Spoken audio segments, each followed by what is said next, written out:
Good morning students. आज हम लोग क्लास 10th की केमिस्ट्री पढ़ेंगे। प्रीवियस क्लासेस में जो समर में क्लासेस आपकी स्टार्ट हुई थी उसमें हम लोगों ने चैप्टर 1 स्टडी की थी, chemical reaction and chemical equation, जिसमें हम लोगों ने इस चैप्टर को पूरा पढ़ लिया था, उसकी एक्सरसाइज वगैरह सब लगा ली थी। थोड़ा सा हम ब्रीफ कर दे रहे हैं हमने क्या क्या पढ़ा था। हम लोगों ने पढ़ा था केमिकल रिएक्शंस के बारे में, केमिकल रिएक्शंस क्या होती हैं, केमिकल रिएक्शन में कौन कौन सी चीज़ पार्टिसिपेट करते हैं, उनके पार्ट्स क्या क्या होते हैं, रिएक्टेंट क्या होता है, सब्सटेंस क्या होता है, और केमिकल रिएक्शंस को कह सकते हैं कि सिम्बलाइज फॉर्म में लिखने के तरीके को ही आप केमिकल इक्वेशन भी कहते हैं, रिप्रेजेंटेशन को ही केमिकल इक्वेशन कहते हैं। और केमिकल इक्वेशन के बारे में डिस्कस किया था, साथ में बैलेंसिंग ऑफ केमिकल इक्वेशन भी देखा गया था, कैसे बैलेंस किया जाएगा किसी भी केमिकल इक्वेशन को। ओके, उसके बाद हम लोगों ने देखा था केमिकल रिएक्शंस अगर हो रही हैं तो हम कैसे पहचानेंगे केमिकल रिएक्शन हो रही है। ठीक है, तो उसमें हम लोग देखा था कि केमिकल रिएक्शन अगर हो रही है तो कलर चेंज हो जाएगा, हीट एनर्जी एब्जॉर्ब होगी, गैस इवॉल्व होगी।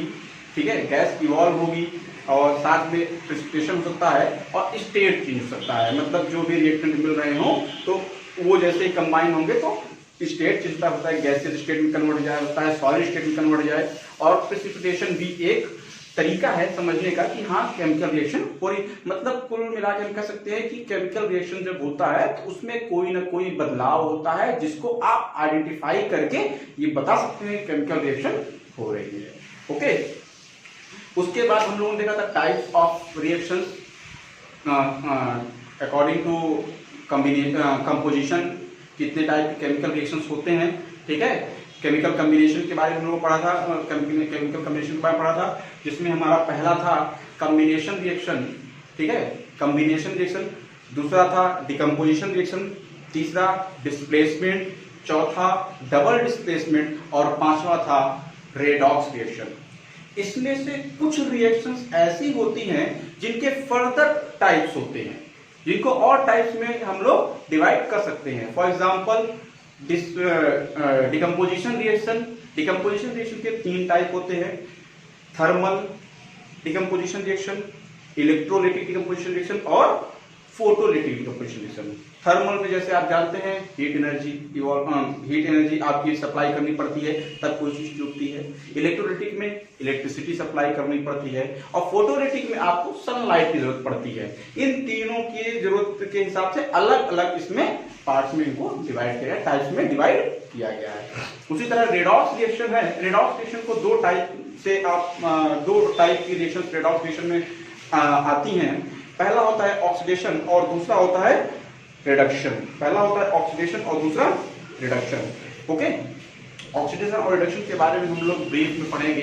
11th में जब आप पढ़ेंगे तो हम इसके बारे में और ज्यादा जानकारी लेंगे। फिलहाल आपको जितनी भी इसकी चीजें बताई गई हैं वो आप लोग हमारे वीडियोस में देख करके प्रिपेयर कर सकते हैं। जो प्रीवियस वीडियोस अपलोड हुई हैं साइट में उसमें आप देख करके पूरा पढ़ सकते हैं। ओके ना, उसके बाद हम लोगों ने देखा था रेंसिडिटी, कोरोजन और रेंसिडिटी, साथ में प्रिवेंशन भी देखा था कि कोरोजन से किस तरीके से हम प्रिवेंट कर सकते हैं, अपने जो इंस्ट्रूमेंट वगैरह हैं, मेटल्स की जो चीजें हैं कैसे कोरोजन से प्रिवेंट कर सकते हैं। और रेंसिडिटी से भी प्रिवेंशन के बारे में हम लोगों ने पढ़ा था। तो उसमें 2 हम लोग ऑक्सीडेंट एंटी ऑक्सीडेंट यूज किए थे, BHT और BHA, ब्यूटिलेटेड हाइड्रोक्सी एनिजोल और ब्यूटिलेटेड हाइड्रोक्सी एनिलीन। ठीक है, हाँ sorry toluene, butylated hydroxy toluene. Okay, BHA और BHT। ओके, ये पूरा चैप्टर हम लोगों ने पढ़ करके अपना आगे बढ़े थे। आज हम लोग स्टार्ट करेंगे चैप्टर 2। चैप्टर 2 का नाम है एसिड्स, बेसिस एंड सॉल्ट। हम लोग इन तीनों के बारे में ज्यादा से ज्यादा जानकारी इसमें चैप्टर में देखेंगे। पहले हम लोग देखेंगे कि एसिड क्या होता है, बेस क्या होता है, सॉल्ट क्या होता है। जनरल इसकी चीजें देखेंगे कि जनरल इंट्रोडक्शन में ये तीनों चीजें क्या होती है।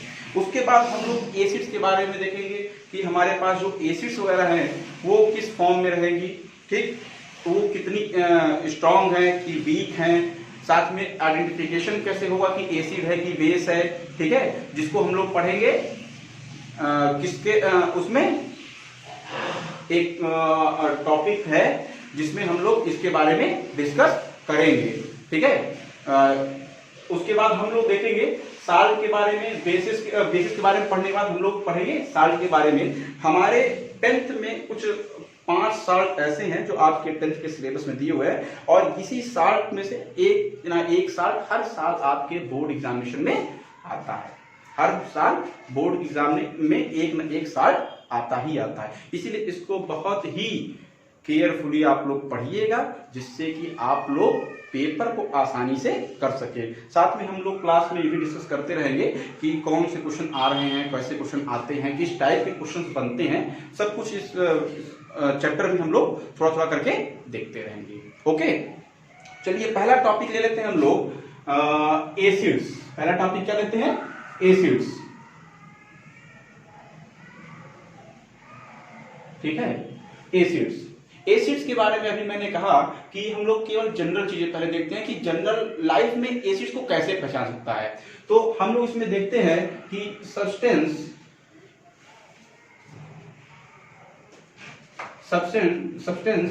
sour in taste,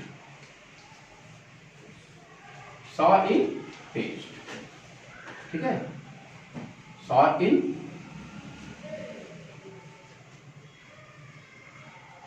टेस्ट, ठीक है। सॉर इन टेस्ट मतलब सॉर मतलब क्या होता है? खट्टा, ठीक है। तो हम ये सबसे पहली नॉलेज है किसी भी एसिड के लिए कि कोई भी सब्सटेंस अगर खट्टा है तो हम कह सकते हैं कि एसिडिक है, ठीक है। अगर एसिड है वो तो हम लोग उसको टेस्ट करके पहचान सकते हैं कि वो एसिड है या नहीं। अगर उसका स्वाद खट्टा है तो वो एसिड है, अगर नहीं है तो नहीं है। कुछ एग्जाम्पल हम लोग जनरल लाइफ में लेते हैं। फॉर एग्जाम्पल आप लोग नींबू देखिए, नींबू को काटिए, उसका रस निकालिए और नींबू का रस निकालिए, उसको टेस्ट करिए, आपको तुरंत मालूम पड़ेगा कि ये खट्टा आ रहा है। नींबू क्या है? खट्टा हो रहा है। नींबू का रस का स्वाद खट्टा है। आप उसको देखेंगे जैसे तो आपको पता चल जाएगा कि हाँ एसिड का स्वाद भी खट्टा होता है, क्योंकि नींबू में सिट्रिक एसिड मिलता है। नींबू में कौन सा एसिड मिलेगा? Citric acid, okay. और उसी तरह दही भी खट्टी होती है। दही भी क्या होती है? खट्टी होती है। जैसे ही आप दही को टेस्ट करेंगे तो आपको खट्टापन महसूस होगा, आप तुरंत बताएंगे कि हाँ ये भी खट्टा है, इसमें भी कोई ना कोई एसिड होगी। दही में मिलती है आपके लैक्टिक एसिड, ठीक है। तो ये तो टेस्ट हम लोग कर लेते हैं एसिड को। जो वीक होते हैं, जो हमारे फ्रूट्स और वेजिटेबल्स में मिल जाते हैं तो हम लोग टेस्ट कर लेते हैं। लेकिन जो बहुत स्ट्रॉन्ग एसिड होते हैं तो उनको टेस्ट करने के बारे में बिल्कुल भी सोचना नहीं है। उनको टेस्ट करना बहुत ही हार्मफुल होता है। तो हमारे पास कुछ एग्जाम्पल्स हैं एसिड्स के।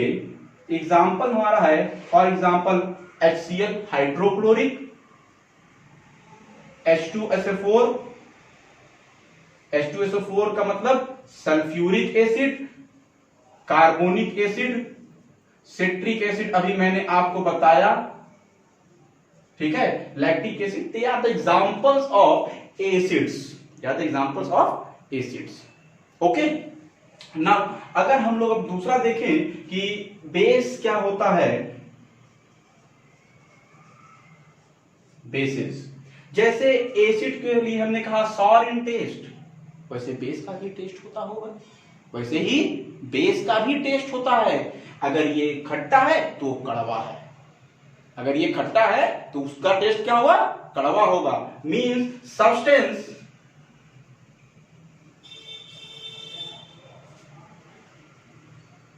Bitter in taste, bitter in taste, bitter in taste मतलब बेस का स्वाद कैसा है? खट्टा है। बेस हमारा कैसा हो रहा है? खट्टा आता है। आप इसको टेस्ट करेंगे तो खट्टा आएगा, लेकिन टेस्ट करना नहीं है, इसीलिए मैंने आपको बता दिया, ठीक है। अब हर खट्टी चीज बेस नहीं होती, इसका ध्यान रखिएगा। अगर आप करेला खा रहे हैं और खट्टा आप कड़वा लग रहा है, सॉरी, हर कड़वी चीज बेस नहीं होती और हर खट्टी चीज एसिड नहीं होती। इनका स्पेसिफिक टेस्ट इनका यही मिलता है। बस ये कहने का मतलब है कि आप इनसे टेस्ट करके भी इनको आइडेंटिफाई कर सकते हैं, लेकिन हर बिटर चीज आपकी बेस नहीं होती। फॉर एग्जाम्पल करेला, करेला अगर आप खाते हैं कड़वा आता है, लेकिन आप कहिए कि वो बेस है तो नॉट पॉसिबल। इसका एग्जाम्पल है, इनके एग्जाम्पल हैं sodium hydroxide, sodium hydroxide, calcium, potassium hydroxide, ठीक है, कैल्शियम हाइड्रोक्साइड।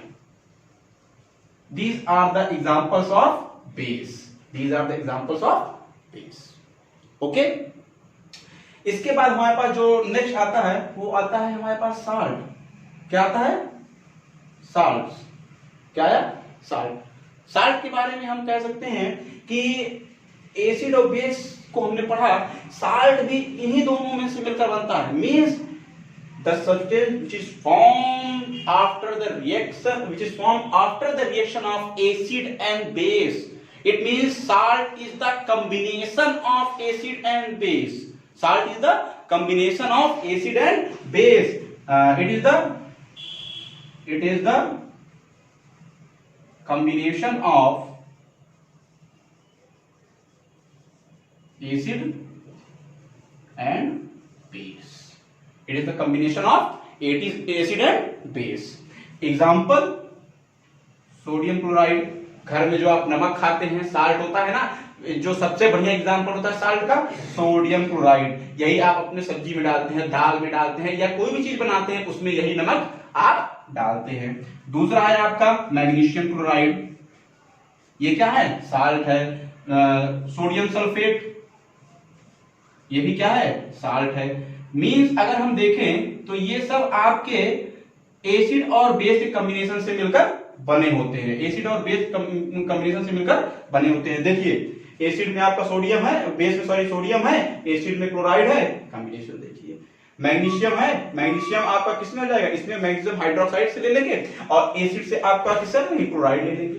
हमारा क्या बन जाएगा? साल्ट बन जाएगा।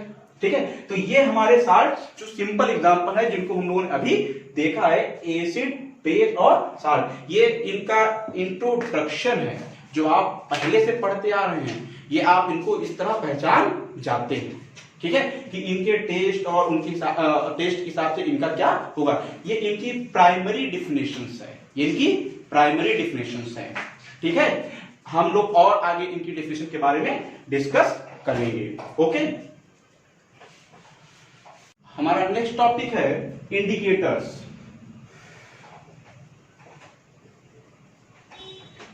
इंडिकेटर्स, ठीक है, हमारे पास क्या है? इंडिकेटर्स। नाम से ही मालूम पड़ रहा है, इंडिकेटर्स मतलब इंडिकेट करने वाला। ठीक है, क्या होगा? इंडिकेट करने वाला। इसके थ्रू हम लोग एसिड और बेस को पहचानेंगे। ये हमको बताएगा कि क्या एसिड है और क्या बेस है। ये हमको बताएगा क्या एसिड है क्या बेस है। दोनों को आइडेंटिफाई करने में काम आएगा, दोनों को आइडेंटिफाई करने में काम आएगा। ओके, तो हम लोग देखते हैं कि इंडिकेटर्स होते क्या है। इंडिकेटर्स हमारे दो तरीके होते हैं, ध्यान रखिएगा। कितने तरीके? दो तरीके के। एक आपके होते हैं केमिकल और एक होते हैं नेचुरल। ठीक है, एक होता है केमिकल और एक होता है नेचुरल। ठीक, जैसे ये दो टाइप के आपको मैंने बताए। दो टाइप में पहला आपका है केमिकल और दूसरा है आपका नेचुरल। ठीक है, दूसरा है आपका नेचुरल। ठीक, पहले हम लोग देख लेते हैं कि सबसे पहला जो प्राइमरी होता है एसिड और बेस को पहचानने के लिए, वो हमारे लैब में, जब आप केमिस्ट्री के लैब में गए होंगे, इसके पहले गए होंगे या कभी इस क्लास में जब जाएंगे, तो आपको एक पतला सा पेपर दिया जाएगा, स्ट्रिप दिया जाएगा, जिसको कहा जाता है लिटमस पेपर। क्या कहता है? Litmus paper. वो दो कलर का होता है, पहला होगा ब्लू और दूसरा होगा रेड। तो पहला इंडिकेटर जो हम लोग सबसे पहले प्राइमरी यूज करते हैं, वो यूज करते हैं लिटमस पेपर। लिटमस पेपर ये हमको आइडेंटिफाई करवाएगा कि कोई भी एसिड और बेस है या नहीं। ये दो कलर के होते हैं, पहले आपका हो जाएगा ब्लू और दूसरा होगा रेड। पहला होगा ब्लू और दूसरा होगा रेड। ठीक है, अब देखिए कौन सा किस काम आता है। ब्लू लिटमस पहचानने के काम आता है एसिड के, और रेड लिटमस पहचानने का काम आता है बेस के। ब्लू लिटमस से आप किसको आइडेंटिफाई करेंगे? एसिड को, और रेड लिटमस से किसको आइडेंटिफाई करेंगे? बेस को। कैसे? अगर आपने एसिड लिया, आपने उसमें ब्लू लिटमस को डाला, अगर इसका कलर रेड हो गया, इसका कलर रेड हो गया तो एसिड है। ब्लू लिटमस का कलर अगर रेड हो गया एसिड में जाने पर तो वो क्या है? एसिड है। मींस ब्लू लिटमस का कलर चेंज हो जाएगा एसिड में रेड कलर में। जैसे ही आपका blue turns to red, it indicates substance is acid, substance is acid. अगर ब्लू टर्न्स टू रेड हो जाए, उसी तरह अगर रेड टर्न्स टू ब्लू हो जाए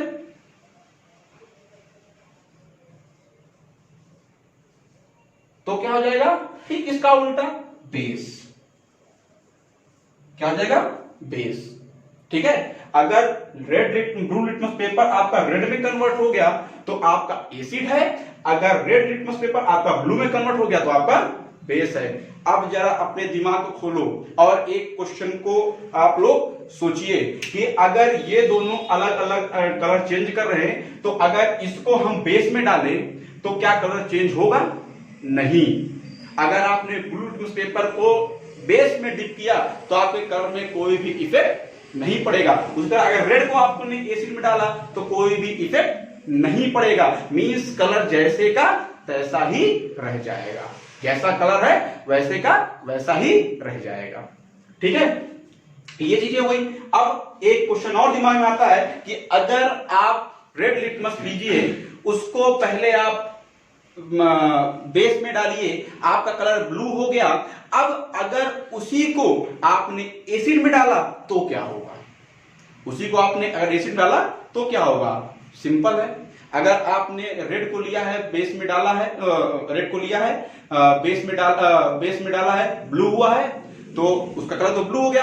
अब it behaves as a blue litmus paper. आप उसको उठाइए, एसिड में डाल दीजिए, उसका कलर फिर से क्या हो जाएगा? रेड हो जाएगा। उसका कलर क्या हो जाएगा? फिर से रेड हो जाएगा। मतलब एक बार रेड को उठाइए, बेस में डालिए, कलर ब्लू हुआ, फिर उसी लिटमस को ले जाकर एसिड में डालिए, कलर फिर से आप क्या मिलेगा? रेड मिलेगा। कलर क्या मिलेगा? रेड मिलेगा। ठीक है, तो ये आप समझने में बिल्कुल भी कंफ्यूज मत होइएगा कि एक लिटमस में हम टेस्ट कर सकते हैं या नहीं। एक लिटमस से ही टेस्ट आसानी से हो जाता है। आप थोड़ा सा लिटमस पेपर लीजिए, दो सब्सटेंस अगर आपके पास हैं, अगर आपने जैसे ब्लू लिटमस पेपर आपने लिया है, आपके पास ब्लू है, आपको एसिड और बेस दोनों दिया गया है, आइडेंटिफाई करना है कौन सा एसिड है कौन सा बेस है। तो आप कुछ नहीं करना है, आप लीजिए, उसको डिप करिए ब्लू को, अगर उसका कलर चेंज नहीं हुआ बेस है, अगर उसका कलर रेड हो गया एसिड है, तुरंत आइडेंटिफाई हो जाएगा, उसमें कोई भी परेशानी नहीं होगी। ओके, तो ये हमारा लिटमस पेपर का यूज है, जो सबसे प्राइमरी और फ्रिक्वेंटली आपके लैब में इसका यूज होता है। मैं आपको लैब जब आप आएंगे तो आपको ये करके दिखाऊंगा। ओके, ठीक।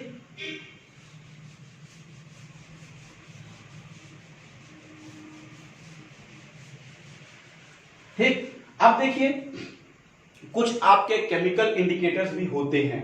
मैंने आपको बताया ना कुछ केमिकल इंडिकेटर्स भी होते हैं। उन केमिकल इंडिकेटर्स में सबसे पहला आपका होता है मेथिल ऑरेंज या फिर मिथाइल ऑरेंज।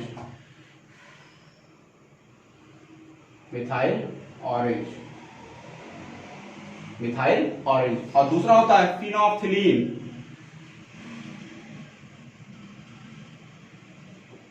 फिनोल्फथलीन, ठीक है, मेथिल ऑरेंज और फिनोल्फथलीन। इसमें देखिए, इसमें होता है एसिड और बेस, किसका क्या कलर आएगा। ठीक है, सबसे पहले फिनोल्फथलीन देखिए। फिनोल्फथलीन एसिड में कलरलेस रहता है। क्या रहता है? कलरलेस। क्या रहेगा? कलरलेस। लेकिन फिनोल्फथलीन जैसे पिंक के संपर्क में आएगा तो उसका कलर, सॉरी बेस संपर्क में आएगा तो उसका कलर क्या हो जाएगा? पिंक। फिनोल्फथलीन एसिड में कलरलेस है लेकिन बेस में पिंक कलर। ठीक है, उसी तरह मेथिल ऑरेंज का जैसे ही एसिड में आएगा तो कलर क्या हो जाएगा? रेड। लेकिन बेस में पहुंचेगा तो कलर क्या हो जाएगा? येलो। कलर क्या हो जाएगा? येलो हो जाएगा। आसानी से पहचान सकते हैं ना कि किसमें क्या कलर मिल रहा है। ठीक है, अगर मिथाइल ऑरेंज है, एसिड में गया तो रेड कलर होगा, बेस में जाएगा तो येलो कलर होगा। उसी तरह अगर फिनोल्फिन है, एसिड में अगर गया तो कलरलेस रहेगा। जैसे एसिड कलर है वैसे ही उसका कलर रहेगा। एसिड भी आपका कलरलेस होता है, वाटर टाइप का होता है कलरलेस, तो इसमें कोई पहचान नहीं होगी। लेकिन जैसे ही बेस के संपर्क में आएगा उसका कलर क्या हो जाएगा, पिंक हो जाएगा। उसका कलर क्या हो जाएगा, पिंक हो जाएगा। आप इसको आसानी से पहचान सकते हैं कि कोई भी एसिड या बेस क्या होता है, उसको आइडेंटिफिकेशन कैसे करनी है। ठीक है, उसका आइडेंटिफिकेशन कैसे करना है। आप एसिड और बेस को पहचानने के लिए सबसे फ्रीक्वेंटली यूज करते हैं फिनोल्फथालीन। क्या यूज करते हैं, फिनोल्फथालीन। क्यों, क्योंकि इसका एक में कलर कुछ नहीं आता, लेकिन एक में कलर आता है। आप देखिए रेड येलो है, आप अगर रैम्बो देखिए तो रैम्बो में देखेंगे पहले कोई कलर रहता है, फिर धीरे धीरे आपका फेंट हो जाता है, फिर दूसरा कलर आता है। इसीलिए इन दोनों कलर के बीच में अगर जब कलर चेंज होगा, एसिड अगर है और आप उसमें बेस मिला रहे हैं, अगर वो न्यूट्रलाइज होके आफ्टर सम टाइम बेस में कन्वर्ट होगा, तो आपको कितना वो न्यूट्रलाइजेशन के लिए जरूरत पड़ी है ये आप बता नहीं पाएंगे। क्यों, धीरे धीरे रेड से वो फेंट होता जाएगा, तो एक कलर एक टाइम ऐसा आएगा जब लगेगा कि ये रेडिश है कि येलोइश है।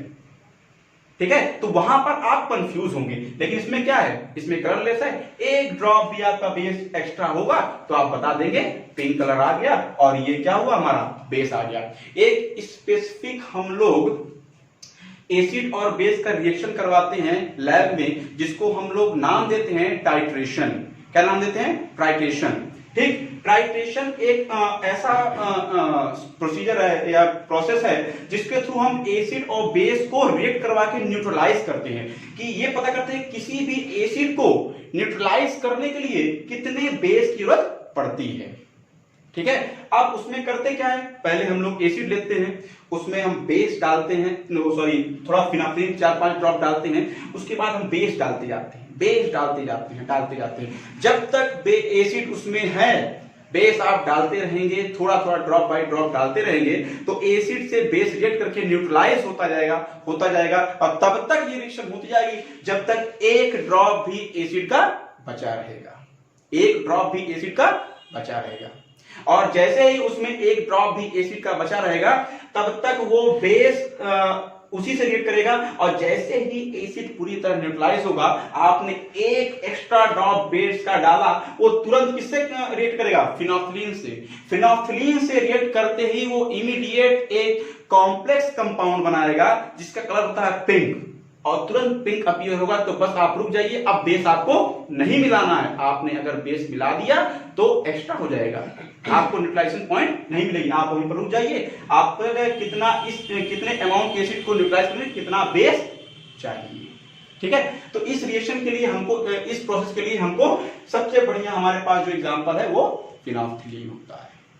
ओके, इसी तरह हमारे पास इन दोनों के अलावा और भी इंडिकेटर्स हैं। जैसे आपके घरों में प्रेजेंट है, आप कढ़ी खाते हैं, कढ़ी में आप क्या डाला जाता है, हल्दी, टर्मरिक। ठीक है, टर्मरिक डाला जाता है। टर्मरिक भी बहुत बढ़िया इंडिकेटर होता है। टर्मरिक का एसिड में कोई कलर नहीं, लेकिन बेस के संपर्क में आते ही उसका कलर रेड हो जाता है। आप कभी कढ़ी खाइए, कपड़ों में गिराइए, उसके बाद उसको डिटर्जेंट या फिर उससे साबुन से धुलिए, आप पहले देखेंगे पहले उसका कलर रेड होगा। क्यों, क्योंकि आपका जो साबुन है, डिटर्जेंट है, वो बेसिक होता है। तो क्या होता है, बेसिक होता है। उसी तरह आप टर्मरिक को अगर बेस में डालेंगे तो उसका कलर रेड हो जाएगा, लेकिन एसिड में उसका कोई कलर नहीं होता। एसिड में कोई कलर नहीं होता। उसका रेड गार्बेज जो होता है उसका बेस में कलर ग्रीन हो जाता है। रेड गार्बेज मतलब लाल कलर का एक वो मिलता है ना आपके पास, क्या कहते हैं उसे, गोभी। ठीक है, उसको जैसे ही बेस में डालेंगे उसका कलर क्या हो जाएगा, ग्रीन हो जाएगा। ठीक, अब उसके बाद हमारे पास कुछ और भी इंडिकेटर्स होते हैं। उसके बाद हमारे पास कुछ और भी इंडिकेटर्स होते हैं, जैसे ऑल्फैक्टरी इंडिकेटर्स। क्या होंगे, ऑल्फैक्टरी इंडिकेटर्स। ऑल्फैक्टरी इंडिकेटर्स मतलब जो इंडिकेटर स्मेल चेंज कर दे। क्या चेंज कर दे, स्मेल चेंज कर दे। ऑल्फैक्टरी आपके नर्व्स नाक में होती है, आप सूंघने का जो आपकी नर्व्स होती है उनको ऑल्फैक्टरी नर्व्स ही कहा जाता है। तो ऑल्फैक्टरी इंडिकेटर्स किसी भी उसको एसिड बेस में पहुंचने पर अपना स्मेल चेंज कर देते हैं। क्या कर देते हैं? अपना स्मेल चेंज कर देते हैं। तो इसमें दो होते हैं, पहला आपका अनियन। क्या होता है? अनियन, प्याज। प्याज ऑल्फैक्टरी इंडिकेटर्स है। और दूसरा आपका होता है वनीला। क्या होता है? वनीला। ठीक है, पहला अनियन और दूसरा वनीला। इसको एसिड में डालेंगे तो इनके स्मेल में कोई चेंजिंग नहीं आएगी, इनके स्मेल में कोई चेंजिंग नहीं आएगी। लेकिन अगर इनको बेस में डालेंगे, इनको जैसे ही हम बेस में डालेंगे तो इनका स्मेल चेंज आएगा। एसिड में, बेस में नो चेंज, स्मेल चेंज।